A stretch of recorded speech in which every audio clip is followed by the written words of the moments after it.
Gloire à Jésus. Nous remercions le Seigneur de nous avoir encore donné le souffle de vie ce matin. Grâce à lui, nous pouvons encore nous tenir debout et nous sommes encore parmi les vivants ce matin. Nous vous saluons encore dans le nom merveilleux de notre Seigneur Jésus-Christ. Merci encore pour votre assiduité, pour votre fidélité d'être parmi nous ce matin.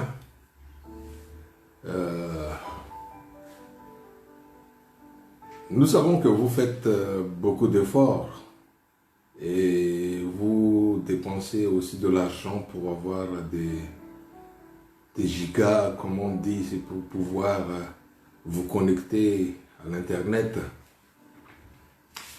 Mais nous aussi, de notre côté, nous ne ménageons pas nos efforts pour partager la bonne nouvelle. C'est la vérité. Et je remercie encore le Seigneur parce qu'il m'a encore accordé la santé. Il y a beaucoup qui sont partis, qui sont glorifiés, ils nous ont dévancés. Gloire à Dieu, ils ont fini leur course. Mais nous, tant que nous sommes encore vivants, nous devons prêcher l'évangile.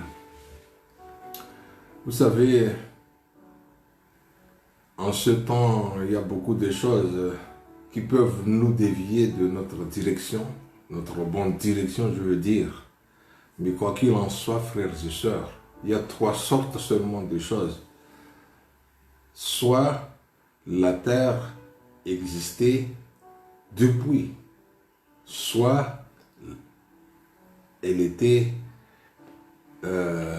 créée par un créateur, soit elle est dérivée d'une explosion, ou bien ce qu'on appelle peut-être le Big Bang. Mais toutes ces choses, je voulais dire, on a toujours besoin de foi, parce que jusqu'à présent, personne n'est apte de vraiment bien vérifier tout ceci. Voilà pourquoi, quand il s'agit de foi, je préfère mettre ma foi dans la parole de Dieu. De toute façon, la Bible est inspirée de Dieu. Quel que soit ce qui est écrit dans la Bible, le Seigneur nous a donné également son esprit qui sonde toutes, même les profondeurs de Dieu. Donc nous pouvons connaître à travers la Bible vraiment ce qui venait de Dieu et ce qui est utilisé par l'homme. Bon, mais toute chose est planifiée par Dieu, c'est Dieu qui l'a rendu comme ça. Donc, nous avons la foi que rien ne vient dans ce monde si Dieu ne le permet pas. Alors nous avons vraiment confiance que ce que nous sommes en train de vivre actuellement, c'est que Dieu l'a permis. L'église au Gabon reste toujours fermée jusqu'aujourd'hui. Ça va. Les gens entendent que Dieu fasse des choses comme au temps des pharaons pour laisser l'église louer son Dieu. Et nous disons même que, attention, parce que c'est une chose terrible que de tomber entre les mains de Dieu vivant. Je tourne vers nos gouvernants. Hébreux chapitre 10, verset 31.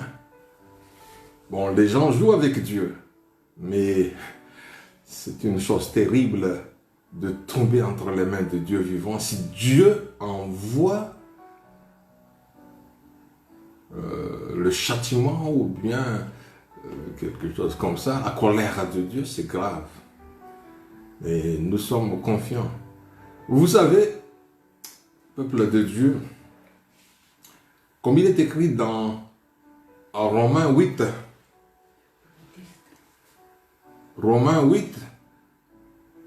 verset 35 au verset 39. Romains 8, verset 35 au verset 39. Qui nous séparera de l'amour de Christ?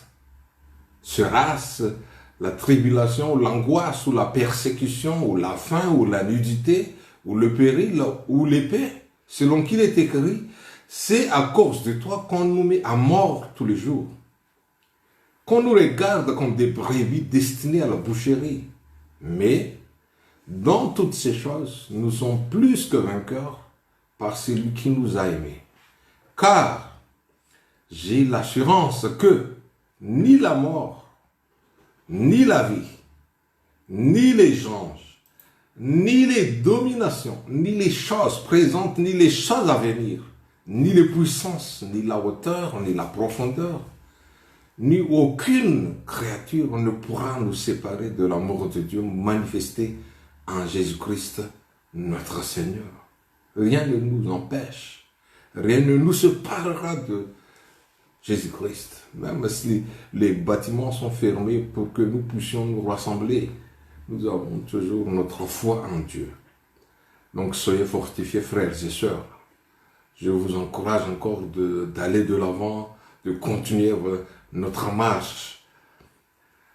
Tout ce que nous voyons actuellement attendent vraiment la manifestation des enfants de Dieu. Ils vont voir.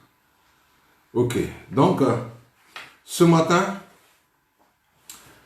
nous allons le confirmer par ce message ce que nous avons dit précédemment pendant nos partages il y a plusieurs semaines. Et je pense que cela va éclaircir davantage pour ceux qui ont besoin plus de compréhension. Sur quoi? C'est sur l'importance du baptême d'eau. Au nom du Seigneur Jésus-Christ, nous avons parlé de long en large, mais ce matin, le Seigneur vient encore nous ramener pour vous expliquer clairement ce que la Bible nous dit. Je tiens encore à vous dire que la Bible a été écrite par une quarantaine de personnes inspirées par Dieu. Dieu qui est le seul auteur de ce livre. Mais quand on le médite, vous allez voir que la manière dont il agit, Dieu agit, est toujours le même. Du Genèse jusqu'à la Révélation ou bien Apocalypse. Donc c'est vraiment merveilleux. Ce matin, nous allons voir la parole de Dieu dans 2 Rois, chapitre 5, verset 1 au verset 14. 2 Rois, chapitre 5, du verset 1 au verset 14. Un peu long, mais nous allons lire pour que nous puissions comprendre ce que Dieu veut que nous chassions ce matin. Gloire à Jésus. Naaman, chef de l'armée du roi de Syrie, jouissait de la faveur de son maître et d'une grande considération, car c'était par lui que l'Éternel avait délivré les Syriens. Mais cet homme, fort et vaillant, était lépreux. Or, les Syriens étaient sortis par troupes. Il avait amené captive une petite fille du pays d'Israël qui était au service de la femme de Naaman. Et elle dit à sa maîtresse, « Oh, si mon Seigneur était auprès du prophète qui était à Samarie, le prophète le guérissait de sa lèpre. » Naaman alla dire à son maître, « La jeune fille du pays d'Israël a parlé de telle et telle manière. » Et le roi de Syrie dit, « Va, rends-toi à Samarie et j'enverrai une lettre au roi d'Israël. » Il partit, prenant avec lui 10 talents d'argent, 6000 cycles d'or, et 10 vêtements de rechange. Il porta au roi d'Israël la terre, où il était dit, « Maintenant, quand cette lettre te sera parvenue, tu sauras que je t'envoie Naaman mon serviteur, afin que tu le guérisses de sa lèpre. » Après avoir lu la lettre, le roi d'Israël déchira ses vêtements et dit, « Suis-je un Dieu pour faire mourir ou pour faire vivre? Qu'il s'adresse à moi afin que je guérisse un homme de sa lèpre. Sachez donc et comprenez qu'il cherche une occasion de dispute avec moi. » Lorsque Élisée, homme de Dieu, apprit que le roi d'Israël avait déchiré ses vêtements, il envoie dire au roi, pourquoi as-tu déchiré tes vêtements? Laisse-le venir à moi, et il saura qu'il a un prophète en Israël. Naaman vint avec ses chevaux et son char, et il s'arrêta à la porte de la maison d'Élisée. Élisée lui fit dire par un messager, va et lave-toi 7 fois dans le Jourdain, ta chair deviendra saine et tu seras pur. Naaman fut irrité, et il s'en alla en disant, voici, je me disais, il sortira vers moi, il se présentera lui-même, il invoquera le nom de l'Éternel, son Dieu, il agitera sa main sur la place et guérira le lépreux. Les fleuves de Damas, l'Abana et le Parpar ne valent-ils pas mieux que tous les eaux d'Israël? Ne pourrais-je pas m'y laver et devenir pur? Et ils sont retournés partis avec fureur. Mais ses serviteurs s'approchèrent pour lui parler et ils dirent, mon père, si le prophète t'eût demandé quelque chose de difficile, ne l'aurais-tu pas fait? Combien plus dois-tu faire ce qu'il t'a dit? Lave-toi et tu seras pur. Il descendit alors et se plongea 7 fois dans le Jourdain, selon la parole de l'homme de Dieu, et sa chair redevient comme la chair d'un jeune enfant, il fut pur. Gloire à Jésus. Nous allons voir vraiment que la lèpre, c'est quelque chose qui existait depuis. Bon, actuellement, ça a commencé à disparaître, mais la lèpre était quelque chose qui n'est pas comme une maladie normale. La lèpre, dans la Bible, selon la Bible, la lèpre était purifiée. La lèpre n'était pas guérie. Une maladie est guérie. Mais la lèpre, même selon l'encyclopédie, selon la tradition rabbinique,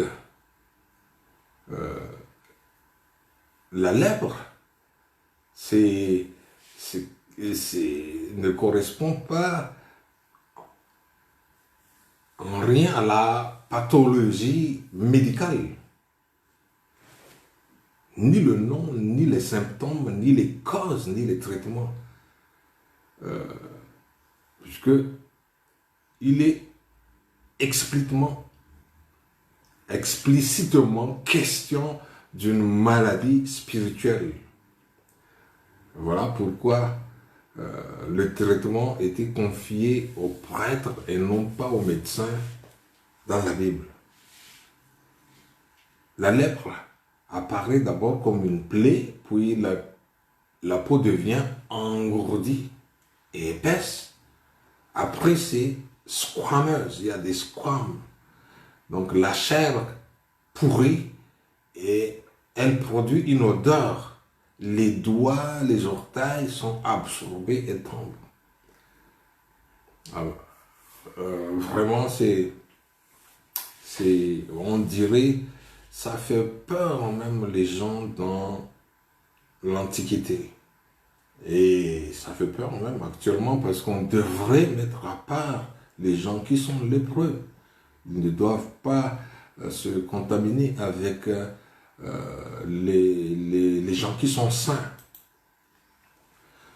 Et la lèpre, selon la Bible, est considérée comme le péché. C'est une image parfaite du péché. Donc, Naaman était le capitaine de toute l'armée syrienne. C'est un homme qui a du pouvoir, qui est puissant, c'est quelqu'un qui connaît son métier.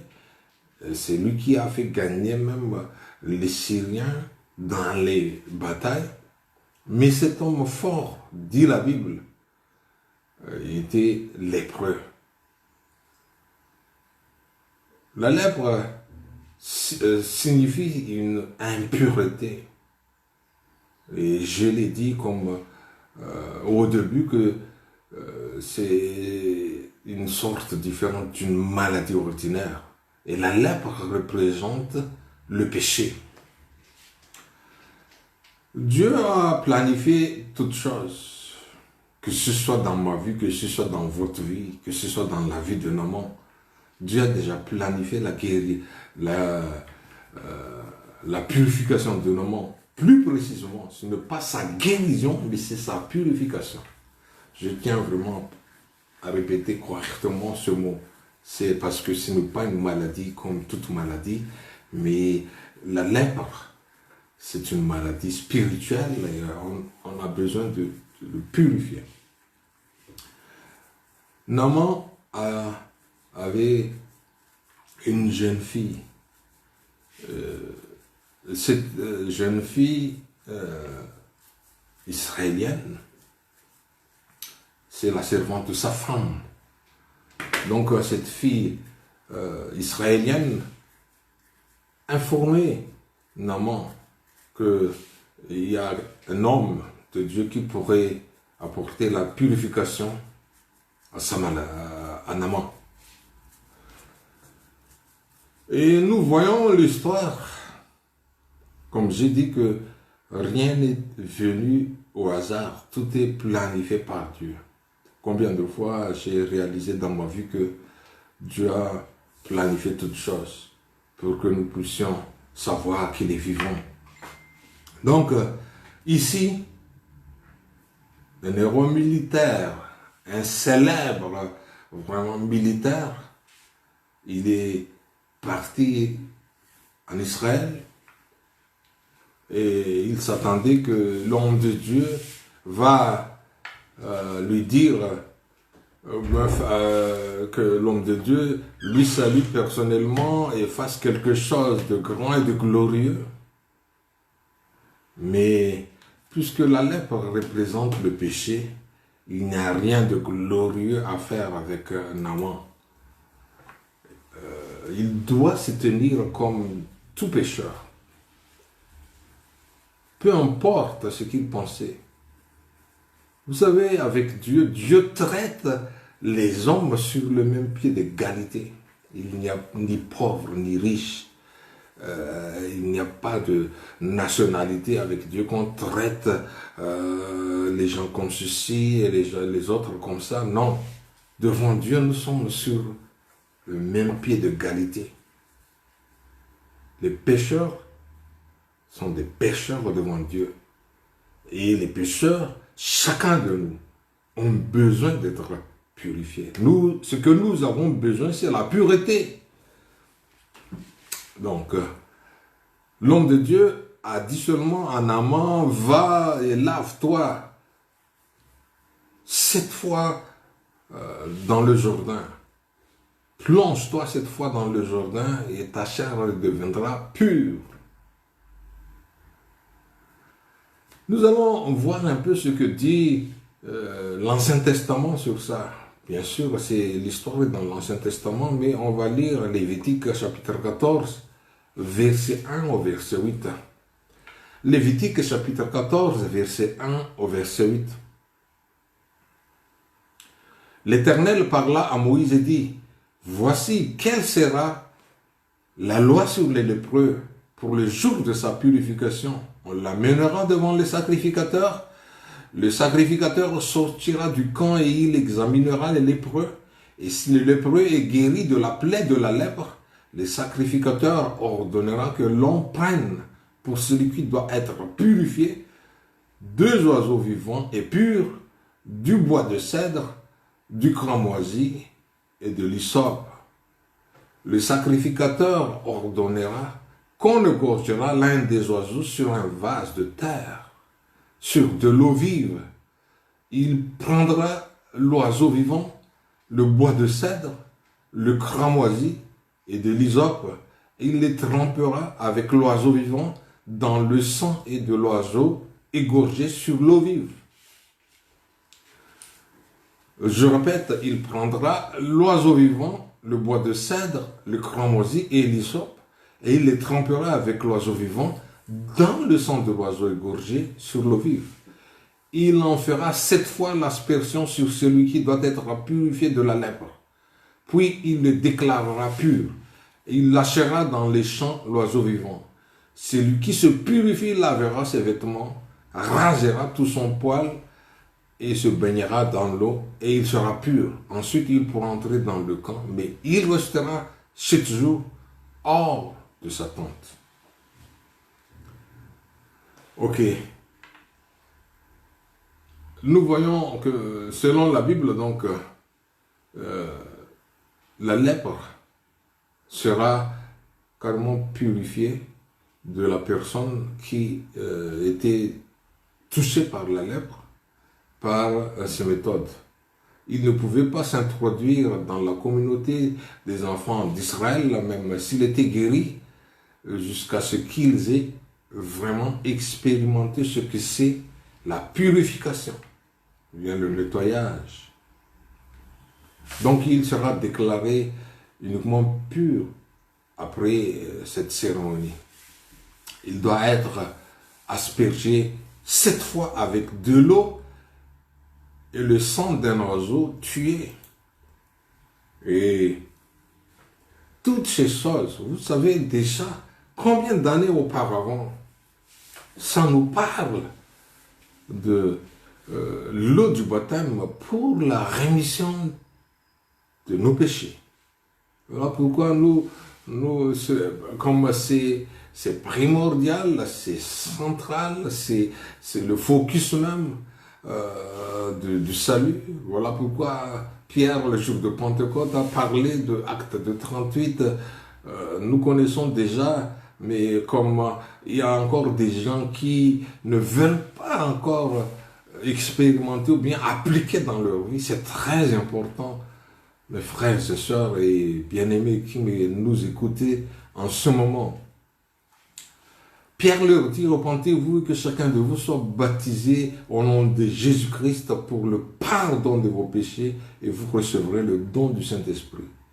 Vous avez, dans Lévitique, on prend 2 oiseaux. 2 oiseaux. Ces 2 oiseaux étaient purs. Et ces 2 oiseaux étaient apportés au prêtre. Et selon ce que nous venons de lire tout à l'heure, le sacrificateur, ou bien le prêtre, le sacrificateur, prend un vase de terre et il y verse de l'eau vive. L'eau vive, c'est de l'eau qui ne contient pas des impuretés ou bien de saleté. Et souvent, de l'eau vient de la rivière ou bien d'un fleuve, d'une source qui court. Pas dans un étang ou bien dans un lac. C'est uniquement pour dire que c'est pur.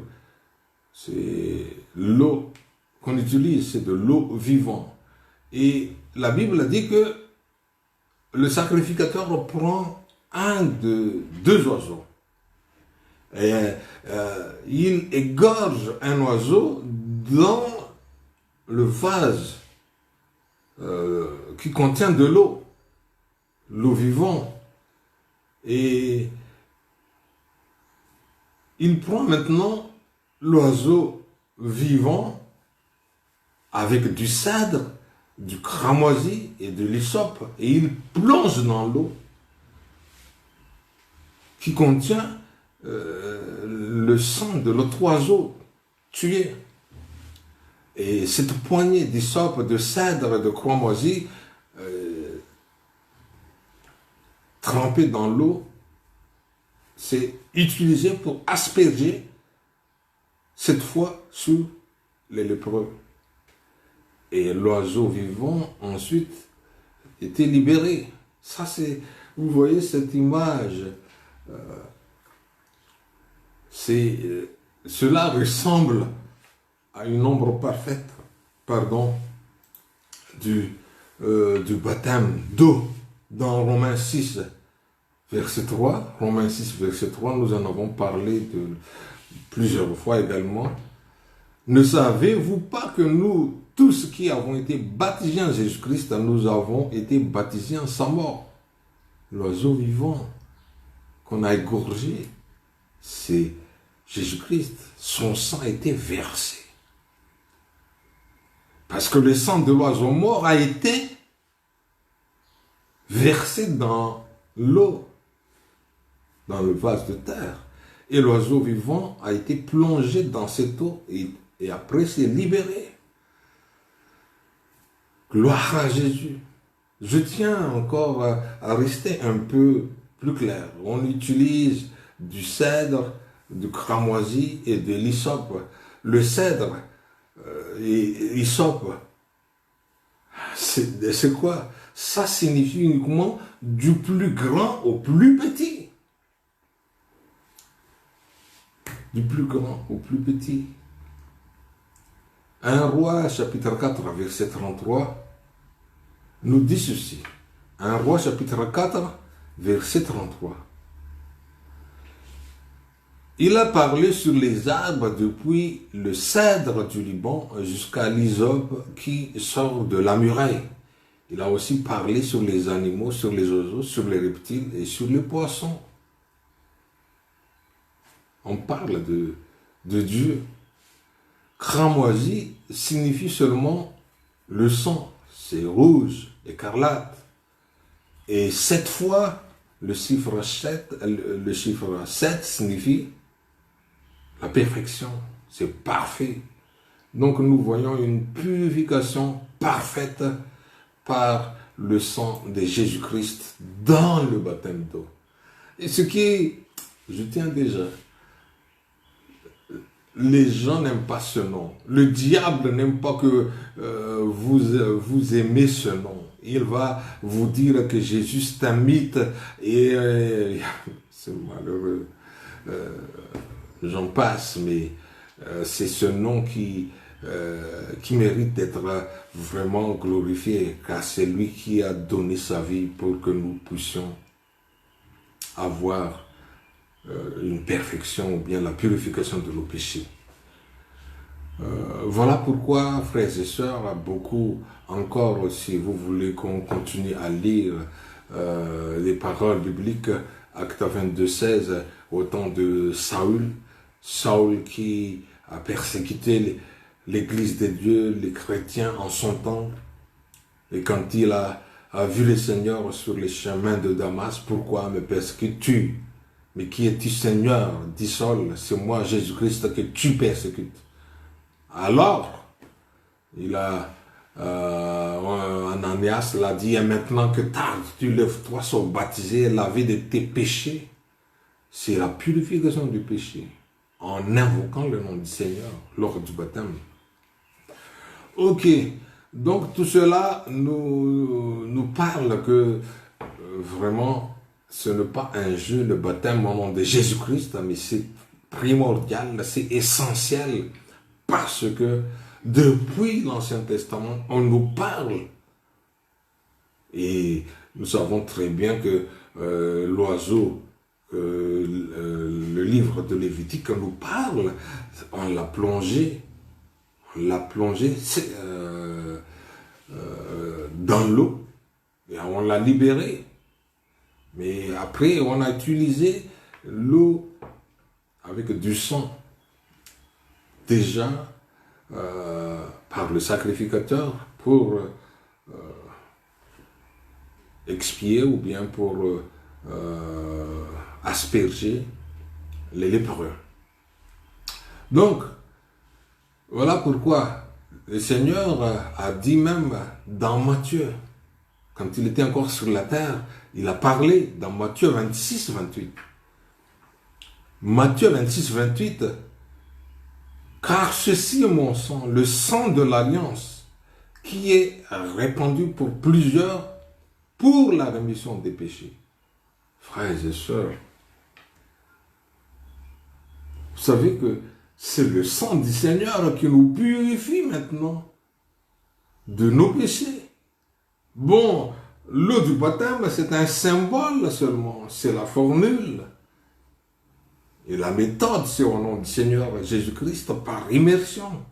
Mais qu'est-ce que cela signifie? C'est que cette eau, il y a le sang du Seigneur à l'intérieur, comme le sang de l'oiseau égorgé.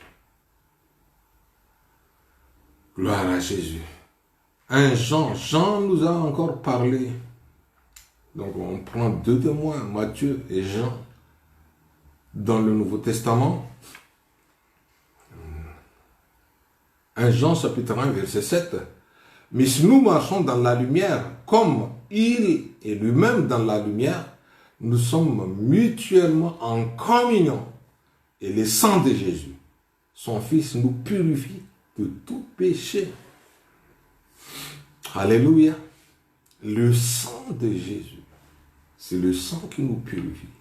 Laissez-moi vous rappeler, quand les enfants d'Israël étaient sortis de l'Exode, on leur a ordonné de tuer un animal. Et on doit prendre le sang de l'animal, on doit imbiber du sang et le deux poteaux et le linteau. Les trois. Qu'est-ce qui se passerait si les enfants d'Israël ne respectent pas cette ordonnance? C'est la mort assurée du premier-né dans la famille. Et voilà pourquoi il y a uniquement une vie sauve là où le sang est appliqué. Je tiens vraiment à vous préciser cela. Le salut est seulement,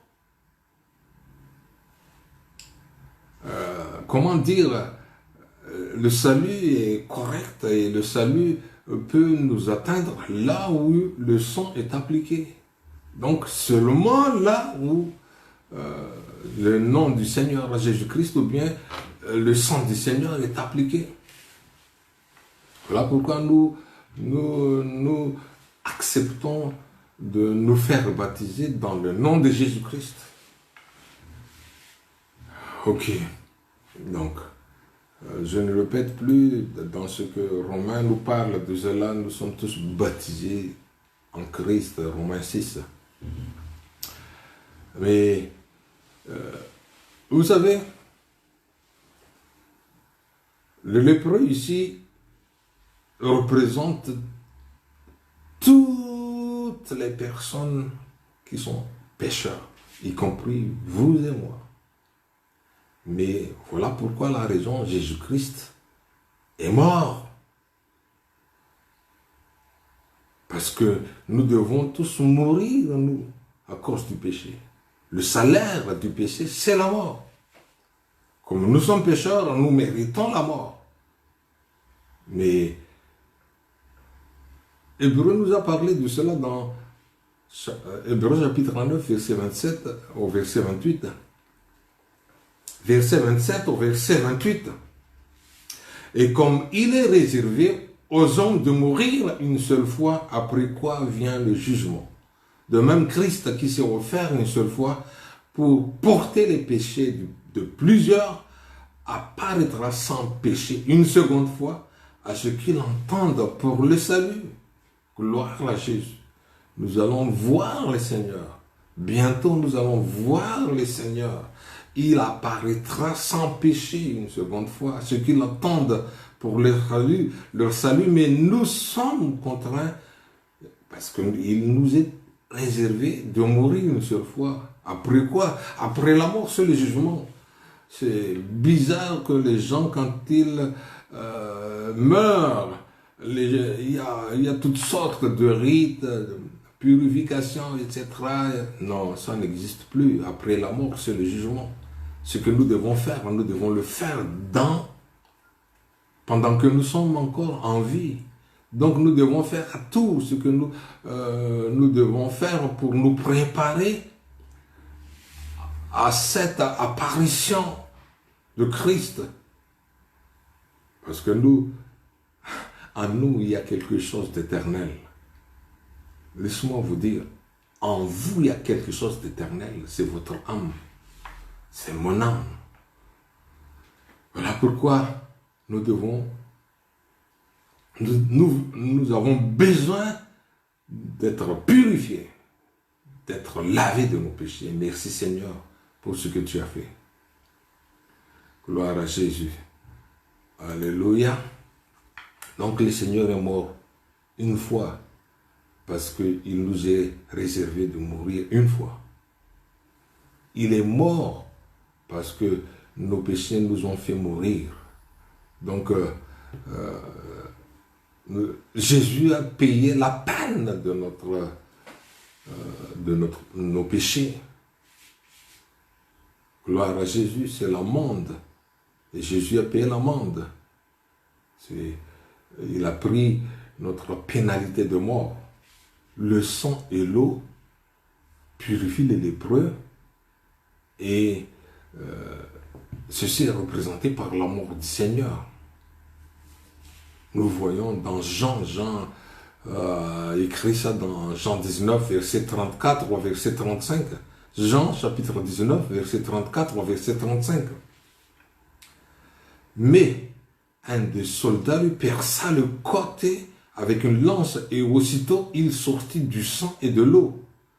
Celui qui l'a vu en a rendu témoignage et son témoignage est vrai.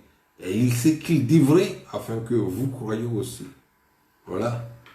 Celui qui l'a vu a rendu témoignage. Qui l'a vu? C'est Jean. Nous voyons que les disciples sont dispersés le jour où le Seigneur était crucifié. Il n'y a que Jean qui était là. Et il a rendu témoignage. Il a dit que son témoignage est vrai. Vous savez, les choses que le diable utilise maintenant, c'est contre le témoignage. Si c'est un témoignage, on n'a pas besoin de ton témoignage. Ce n'est pas... Bon, mais si le témoignage est vrai, si le témoignage a été vécu, tant pis pour ceux qui ne croient pas, mais moi je veux croire. Alléluia. Donc, le baptême, c'est pour le pardon de péché ou bien la rémission de nos péchés. Et les gens ne savaient pas trop sur la signification de ce baptême. Je vous ai déjà dit une fois que les gens, il y a des hommes qui poussent les gens à se faire baptiser parce que ils étaient malades. Non, ce n'est pas ça. C'est pour la purification de nos péchés. Dans 1 Corinthiens chapitre 6, verset 11.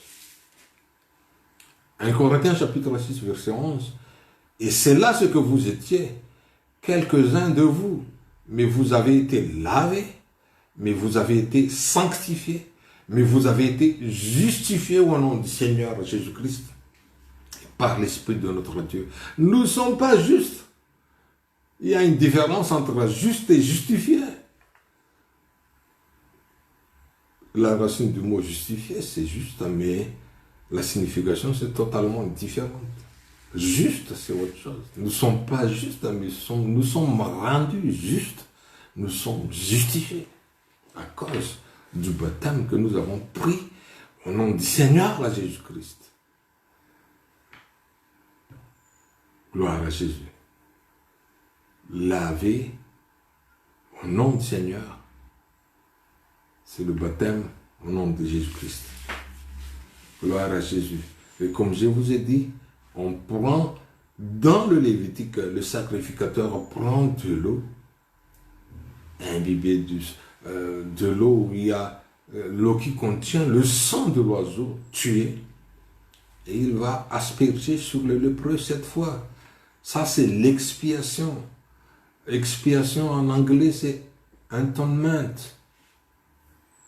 At one. Ça nous rend un. Nous devenons un avec le Seigneur dans sa mort. C'est ça qui nous unifie. Ou bien Jésus-Christ nous attend dans l'eau. Son sang va nous... son sang va se mettre sur nous. Et quand l'ange de la mort vient, quand il voit le sang, il ne peut pas nous atteindre. Gloire à Jésus. Donc, nous sommes devenus membres de la communauté des saints à travers le baptême. Et nous sommes devenus la famille de Dieu parce que nous sommes déjà purifiés. Nous pouvons nous accéder aux communautés des saints. Revenons un peu à notre histoire que nous venons de lire au début. C'est concernant Naaman. Naaman a été dit, ou bien Élisée, l'homme de Dieu, a ordonné à Naaman de plonger cette fois dans le Jourdain. Le Jourdain, je tiens encore à vous rappeler que signifie le Jourdain, c'est celui qui descend, c'est descendre. C'est là au Jourdain que, comment dire, Jésus-Christ a été baptisé et nous voyons l'Esprit Saint comme de l'oiseau descendu sur lui. Et descendre, cela veut dire quoi? C'est uniquement s'humilier. Nous devons nous humilier.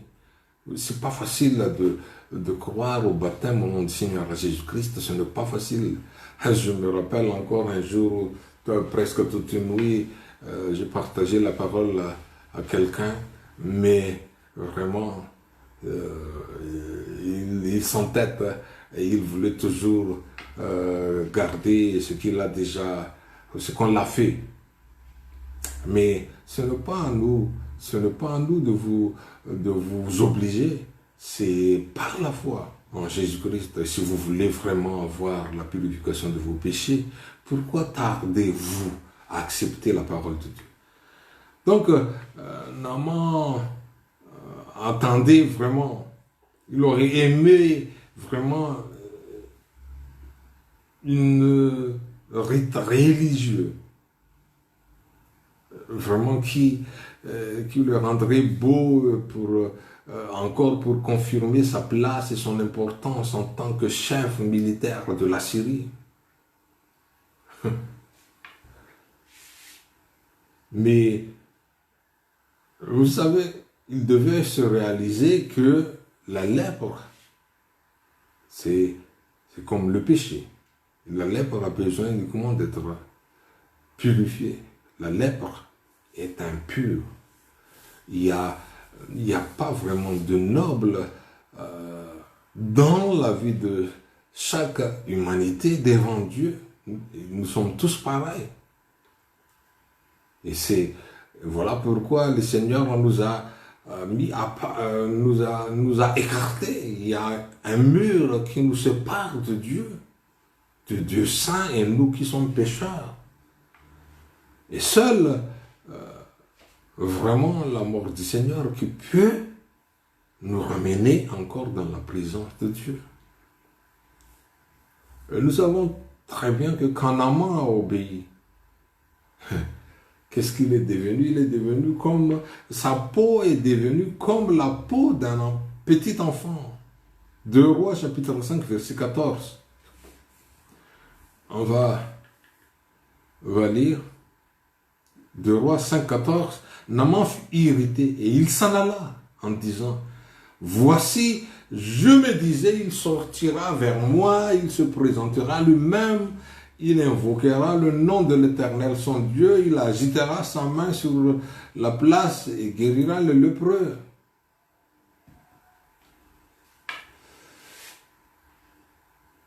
Waouh! Il se met en colère, il est fâché. Il attendait que l'homme de Dieu va venir sur lui, faire des exhibitions et tout ça, pour qu'il soit guéri. Mais non, ce n'est pas comme ça. Il faut obéir. Donc, quand on dit c'est comme la peau d'un enfant, ça nous parle encore de la nouvelle naissance. C'est-à-dire, il va devenir comme un enfant.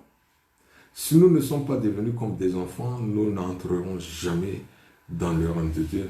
Une parole que le Seigneur a parlé quand il était encore sur la terre, quand les disciples ont refusé même de faire venir les enfants en lui. Il a dit, mais laissez venir les petits-enfants.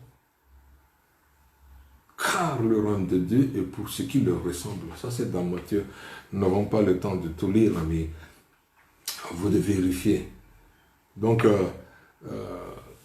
vous savez, il y a encore une histoire après ça.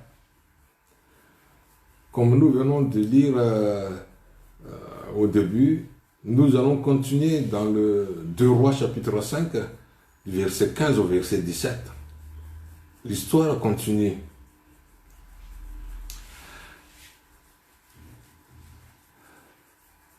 Naaman retourna vers l'homme de Dieu avec toute sa suite. Lorsqu'il fut arrivé, il se présenta devant lui et dit, « Voici, je reconnais qu'il n'y a point de Dieu sur toute la terre, si ce n'est en Israël. Et maintenant, accepte, je te prie, un présent de la part de ton serviteur. » Élisée répondit, « L'Éternel dont je suis le serviteur est vivant.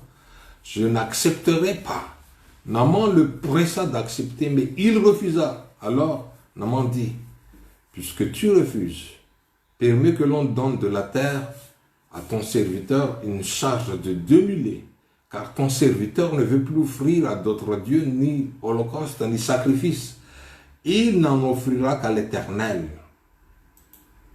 Qu'on charge de la terre d'Israël, une charge de 2 mulets, comme Élisée a refusé carrément, parce que vous savez, c'est ça qui est vraiment contradictoire avec ce qui se passe actuellement. Beaucoup de gens utilisent les dons de Dieu pour s'enrichir.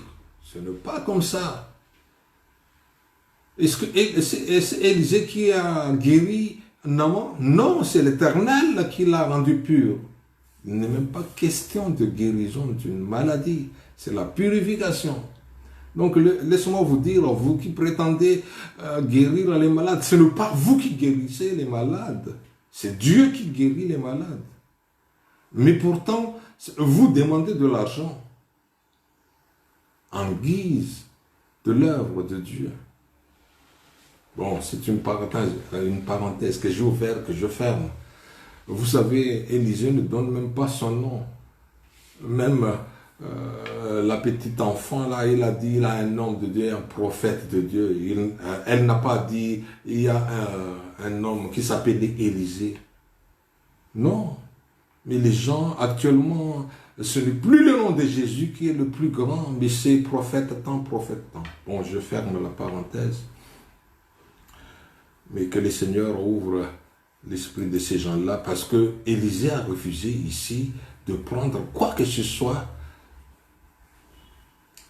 à cause de la purification de Naaman. Mais ce qu'il a demandé, c'est la terre d'Israël. Voilà encore.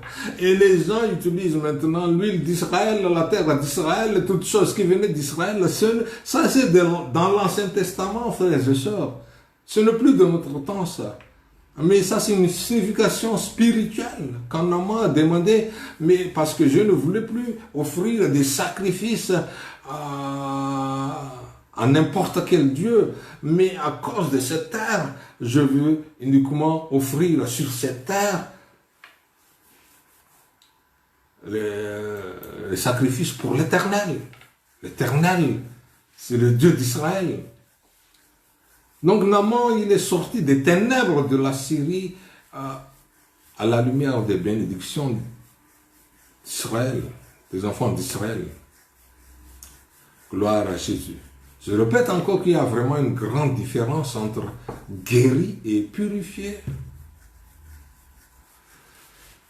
Alléluia. Donc, Naaman voulait payer Élisée pour la purification. Mais il ne veut pas être racheté.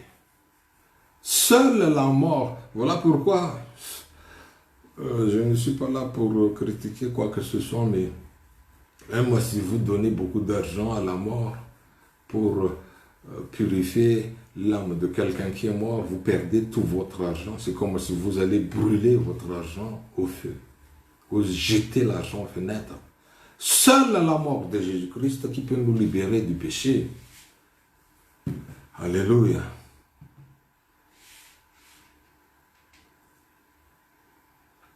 Gloire à Jésus. Donc, nous sommes libérés du péché par la repentance et par le baptême d'eau, par immersion, au nom du Seigneur Jésus-Christ. Naaman a ramené la terre d'Israël. Alléluia. Ça veut dire seulement que la terre venait d'une autre nation. Ça nous parle de la vie d'un ambassadeur. Les ambassadeurs plutôt, ne sont pas de là où ils travaillent.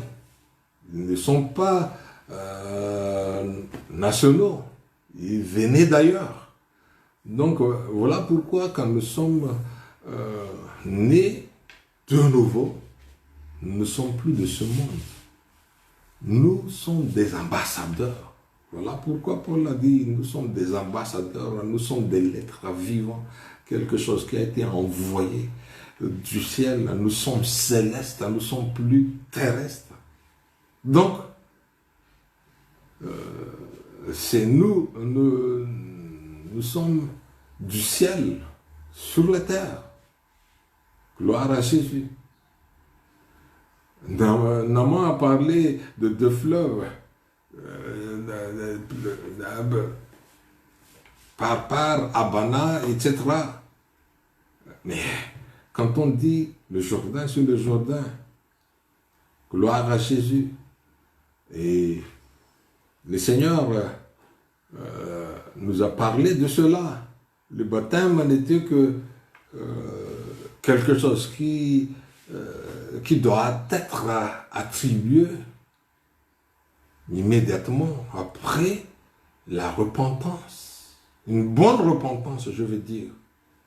Le baptême n'était pas planifié ou reporté pour plus tard. Beaucoup d'églises, beaucoup de gens, beaucoup d'hommes de Dieu, ils voulaient voir ce qui se passe à l'intérieur avant de faire ça. Non. Alléluia. Gloire à Jésus-Christ.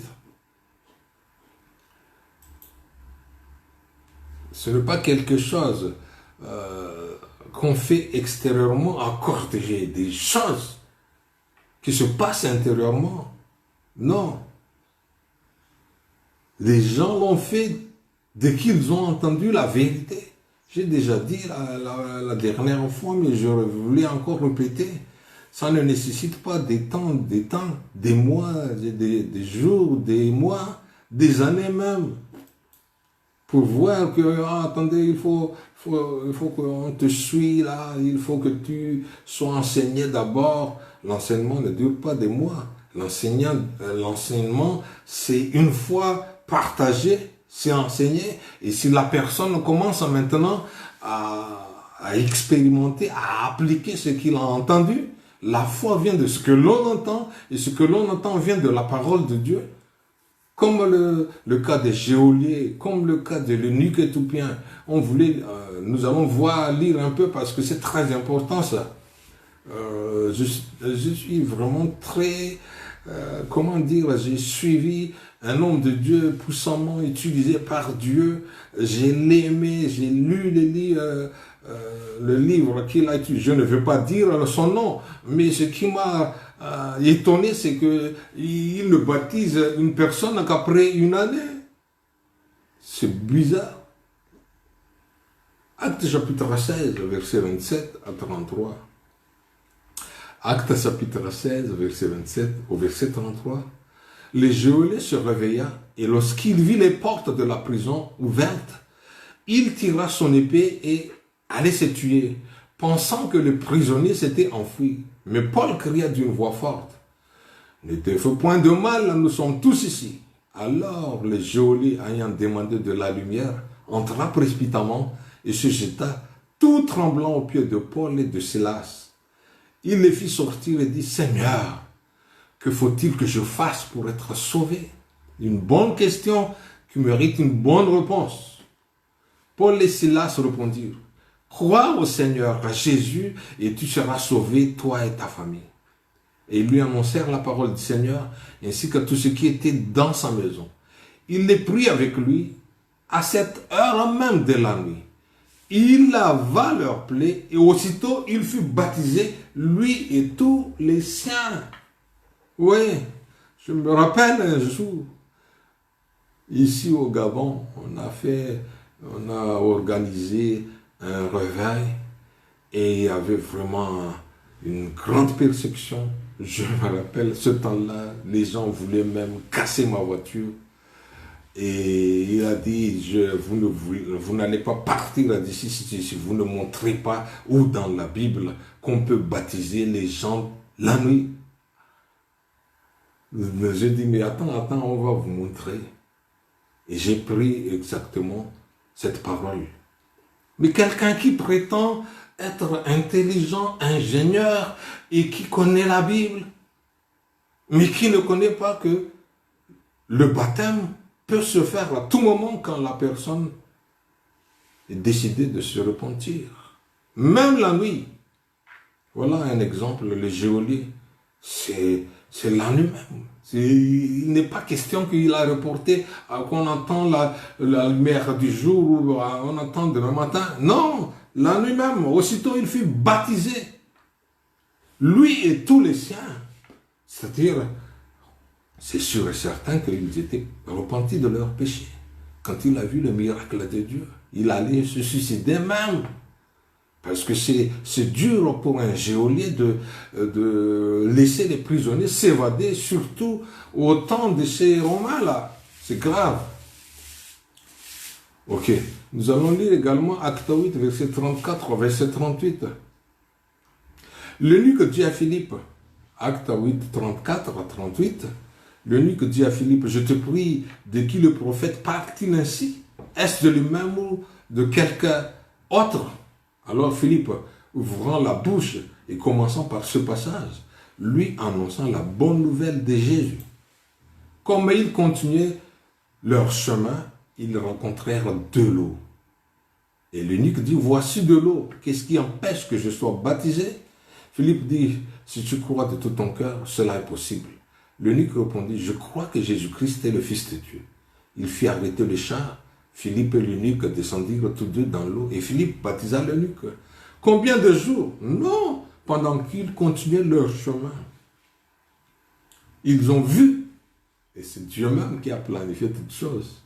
Il y avait un oasis dans le désert qui a permis à Philippe de baptiser l'eunuque éthiopien.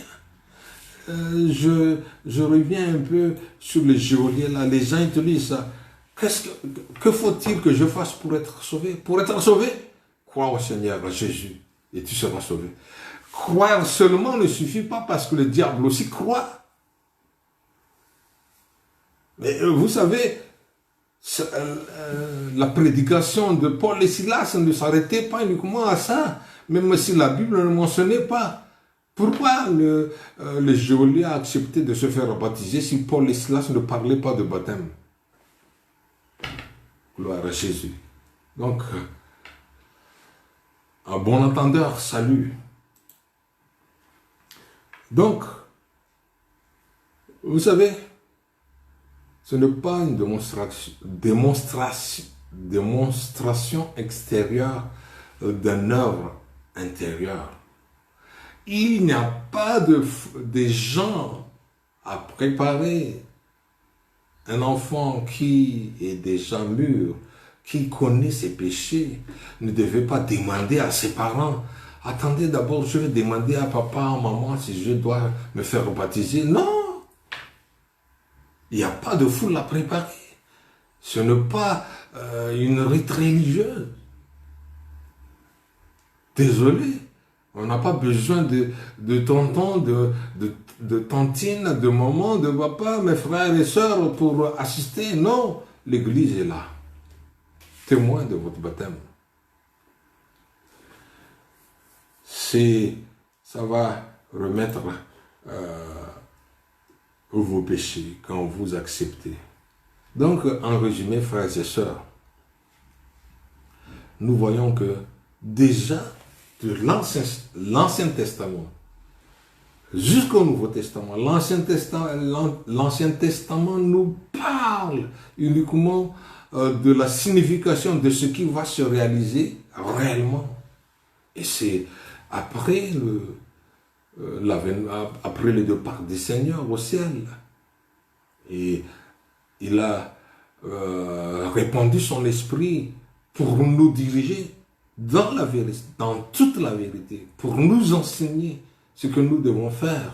Et voilà pourquoi les jours de Pentecôte, les apôtres ont réuni ce jour-là.